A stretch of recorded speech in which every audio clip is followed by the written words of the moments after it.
Right now, with rain in the forecast, Sauk County officials are bracing for more flooding as the Baraboo River continues to rise. Plus, Madison police have identified the officer who was on administrative leave after being involved in a shooting this past weekend. And Supreme Court nominee Brett Kavanaugh is facing senators' questions on day 2 of his confirmation hearing. This is News 3 at noon.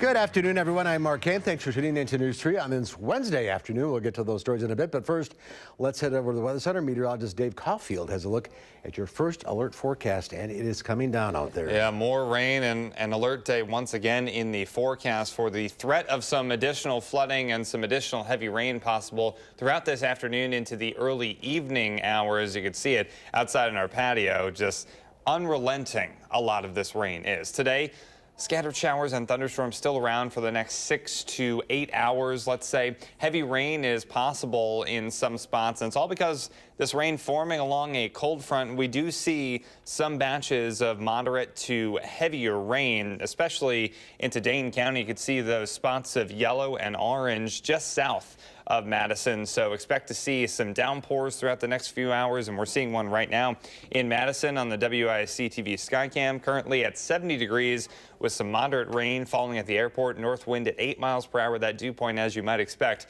is pretty high in the upper 60s. Some other temperatures, it's a big difference in Janesville right now at 82, but the rest of us stuck in the upper 60s and lower 70s, and that's where a lot of our dew points are as well. Your forecast first showing temperatures falling through the 70s and 60s into the upper 50s. I promise, though, as we head into tomorrow, I have more nice weather in store, not more bad weather, which is a nice change of events for really the last couple of weeks, and we'll talk more about how long that dry stretch of weather will last in your first alert forecast. Okay. We'll check back. Thank you, Dave.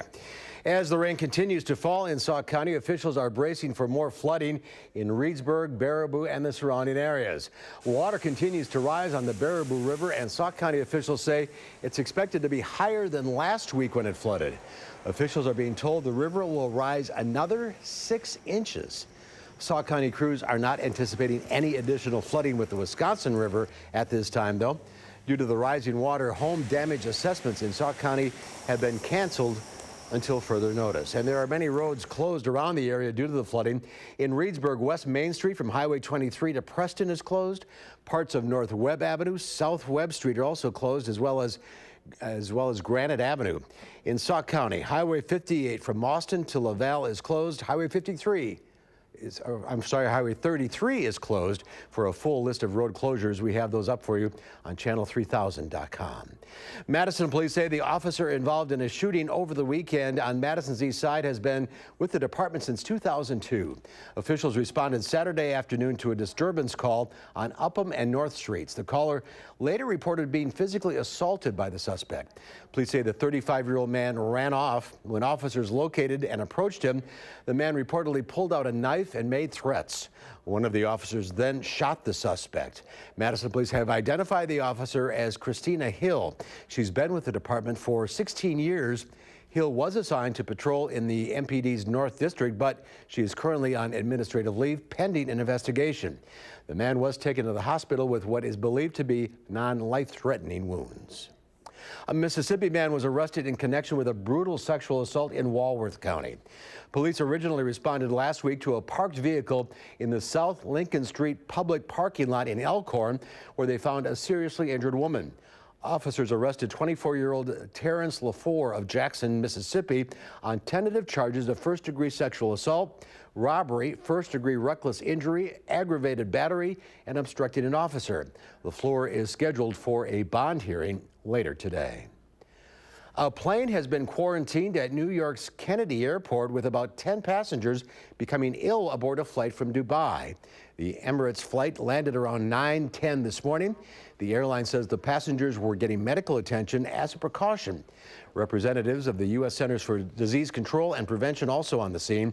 A New York Police Counterterrorism Division tweeted it appeared to be a medical situation. President Trump's Supreme Court nominee is facing senators' questions on day 2 of his confirmation hearing. Senators are pressing Judge Brett Kavanaugh about what kind of Supreme Court justice he would be. Democrats plan to probe Kavanaugh's views on presidential power, pointing to his past comments that presidents shouldn't be subjected to criminal investigations. Kavanaugh said he will not defer to President Trump just because he is Trump's nominee. Under our system of government, the executive branch is subject to the law, subject to the court system. Capitol Police arrested 70 people on the first day of Kavanaugh's hearings. Republicans are working to get a full Senate vote on Kavanaugh's nomination by the end of the month so he can be seated for the start of the Supreme Court's next term. President Trump and White House Press Secretary Sarah Sanders launched fresh attacks this morning against claims in Bob Woodward's upcoming book about the administration. Nicole Killian has the latest reaction from the White House. President Trump questioned the nation's libel laws Wednesday, tweeting, "Isn't it a shame that someone can write an article or book, totally make up stories, and get away with it?" The comments follow reporting about what's in Bob Woodward's upcoming book, Fear, Trump in the White House. Press Secretary Sarah Sanders said most of the people Woodward interviewed are former staffers. These are the same rehashed, retold stories. Certainly, just because they keep getting told doesn't make them more true. In the book, published by Simon & Schuster, a division of CBS, Woodward writes White House Chief of Staff John Kelly said of President Trump, "He's an idiot. It's pointless to try to convince him of anything. He's gone off the rails. We're in crazy town." The famed Washington Post journalist also writes Defense Secretary James Mattis told close associates his commander-in-chief acted like and had the understanding of a 5th or 6th grader. Both Kelly and Mattis have denied making the statements. President Trump is reacting by questioning the Watergate reporter's credibility, even raising the possibility that Woodward is a Democratic operative. But in a recorded conversation between the two men after the book's completion, President Trump expresses admiration for Woodward. You know I'm very open to you. I think you've always been fair, but we'll see what happens. And in a 2013 tweet, he wrote, "Only the Obama White House can get away with attacking Bob Woodward." The president was not interviewed for the book. Woodward says he tried through 6 different people to arrange an interview with no success. Nicole Killian, CBS News, the White House. And the White House would not say why an interview was not granted. Well, the storm known as Gordon never reached hurricane strength, but is now blamed for at least 1 death after making landfall at Dolphin Island in Alabama last night. A child was killed in Pensacola, Florida, after a tree limb crashed down on a mobile home. The National Weather Service downgraded the storm to a tropical depression this morning, but the threat of flooding, damage, and isolated tornadoes is not over. Flooding remains the biggest threat for millions of Americans as the storm moves inland. Up to a foot of rain expected in some areas, and that could produce flash flooding. Hurricane Florence is churning in the Atlantic on a path toward Bermuda, and there's another potential storm right behind her. There's more to come on News 3 at noon. I'm next to see what Howard's working on in the Mr. Food Test Kitchen. All the things we love about stuffed peppers in the form of a hearty casserole. Sounds too good to be true? Well, it's not.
Has this ever happened to you? You serve a dish that you haven't made in a while, and everyone says, "This is fantastic." You really need to make it more often. The reason you don't, it's a lot of work. But I bet if there was a way that you could make it that had all the taste without all the work, you would. So let me show you what I mean with our unstuffed stuffed pepper casserole. We begin by sauteing some chopped green pepper along with an onion in a bit of vegetable oil until they're tender. Once they are, we add in some ground beef and cook it until it's browned. After draining off the drippings, we stir in a can of tomato sauce, a good amount of rice, some mozzarella cheese, and a handful of spices. Now, rather than stuffing this into peppers like we normally would, we spoon it into a casserole dish and pop it in the oven. Right before serving, we finish it off with more cheese, and when it's melted, it's time to call the troops to the table. So here's what I suggest. Go online and get the recipe for our unstuffed stuffed pepper casserole. Yep, it's got all the taste of stuffed peppers without all the hassle. I'm Howard with Kelly in the Mr. Food Test Kitchen, where today we found a really simple way for you to say, "Ooh, it's so good." All right, Howard, thank you. There's more to come on News 3 at noon. Up next, scattered showers and storms throughout the area. When will we see a dry day? Meteorologist Dave Caulfield has your first alert forecast when we come back.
Our Call for Action phone bank is open right now, ready to take on your consumer issue. You can call our hotline.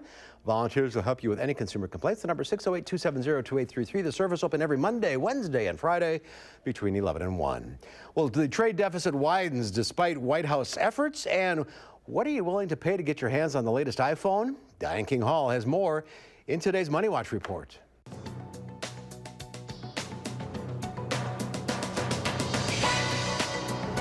The nation's trade gap widened in July despite efforts by President Trump to rein it in. According to the Commerce Department, the deficit ballooned to $50.1 billion. That was more than expected. The Trump administration has been busy rewriting trade agreements and imposing new duties on imports to balance the gap. Toyota is gearing up for a big recall. The automaker needs to check the wiring on 1 million hybrid vehicles. The problem could pose a fire risk.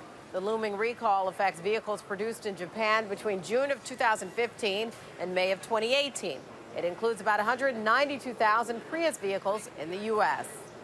In a new poll by the personal finance site Wallet Hub, 28 million people say they would be willing to go into debt to own a new iPhone. Millennials were 5 times more likely than baby boomers to say they'd take on the debt for a new phone.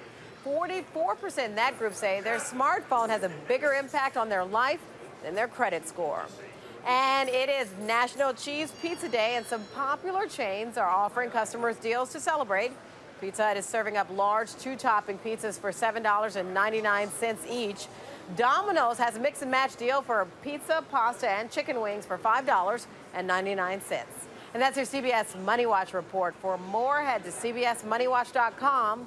At the New York Stock Exchange, I'm Diane King Hall. Thank you, Diane. The Dow Industrial is up 44 points at the noon hour. The NASDAQ, however, down 73. Q106 Farm Director Pam Yankee out of the radio barn this week. So here are your farm numbers.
Dave is here now, and the rain just sort of continuing across the same area. Yeah, this cold front really is unrelenting in where it is, and then the shower setting up right alongside of it, and actually a little bit behind it as well, bringing some moderate to heavy downpours to portions of southern Wisconsin. And check out these 3-week rain totals. They just absolutely jump off the map. In Madison, over 10 inches of rain. The Dells over 10 inches of rain. But check out Mauston and Montello. That is over 18 inches of rain in just a 3-week period. So you can really see why so many of us are dealing with flooding concerns. Even if we haven't seen much rain lately over the past 3 weeks, we've seen more than a couple lifetimes in some areas. And 24-hour precipitation estimate, our latest round of rain affecting portions north and west of Madison with about 4 to 6 additional inches of rain. The good news is a lot of that rain is a little bit lighter right now, and the heavier stuff is coming down just south of Madison.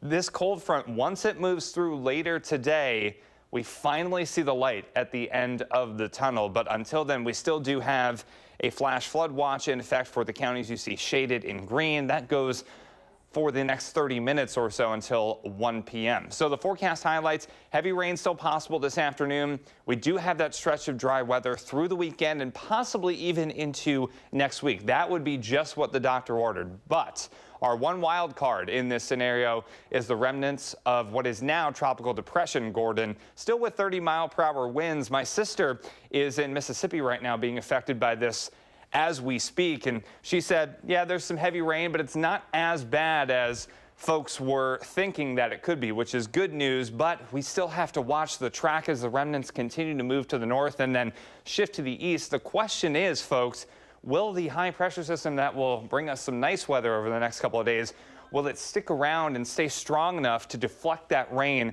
to the south and east. I sure hope so, but we'll continue to watch that. Downtown Madison looking at some light to moderate showers and some patchy fog. Forecast high 76, right at normal for this time of year. Right now we're in the low 70s for many of us, and some upper 70s closer to Janesville, where that front hasn't affected just yet. Dew points in the upper 60s and low 70s, and wind speeds kind of a little bit all over the place with the front in town, but generally not too breezy in most spots. Our high temperature trend, we're staying in the low 70s, so pleasant weather will be with us for the foreseeable future. It all depends on what happens after we get through this cold front. Nice weather and this high pressure system. We really need to root for the home team, so to speak, for this high pressure system to keep deflecting that rain to the south and east so we can get that well-deserved break. By the time we get to later on tonight into tomorrow, maybe another quarter to a half an inch of rain, but that seems to be it at the present time. Again, by the time we get to later this weekend, if Gordon doesn't come into town, that forecast will change, and we'll keep a close eye on that. Temperature staying in the 70s, though, for the foreseeable future. Right now, our next chance of rain arrives as we head into Wednesday, and really, that doesn't look to be that severe, which is good news. However, models sometimes have a tough time with not just tropical storms, but with remnants of tropical storms. It's kind of a transitionary period in weather terms, so we'll keep watching that. But right now, it's looking pretty good. Boy, it'd be nice to have a stretch of 5 days in the lower 70s. It would be just what the doctor ordered, for sure. Let's hope. All right, thank you, Dave. There's more to come on News 3 at noon. Up next, a kindergartner who's hoping to be a police officer when he grows up is getting the gift of a lifetime from Indiana law enforcement. We'll have that story when we come back.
A kindergartner from Taylorsville, Indiana is all smiles thanks to the help of some Central Indiana law enforcement. Eric Feldman shares this happy update. All Connor Burton wanted for his birthday last year, a mini car. to patrol his Taylorsville street, imagining the day he, too, can keep his community safe. He's never the bad guy when we play. He's always the cop. It doesn't matter the red siren was broken. It was all his. Last month, Connor drove his mini police car to the local gas station, Mom walking alongside. They went inside to get Connor candy because he was well behaved. In 3 minutes, his toy vanished. When somebody steals your cop car, that's called rude. The Burtons reported it to police immediately. They cried till I fell asleep. As they started investigating, they knew something had to be done. Anytime somebody's a victim like this in any type of case, you want to try to help those victims out. Especially one who wants to wear a badge one day. He's been asking me, Mommy, when do I get my cop car? When do I get another cop car? That brings us to Tuesday. Weeks of planning by the Bartholomew County Sheriff's Office, Steinsville, and Edinburgh Police to get a brand new mini cop car donated. That new car shine, all for Connor. So they brought him to the sheriff's office, telling him they wanted to ask him some questions about the case. He had no idea what was waiting for him. Makes you happy? How happy? Super, super, super, super happy. A small gesture. It's priceless. It's priceless. Creating something special.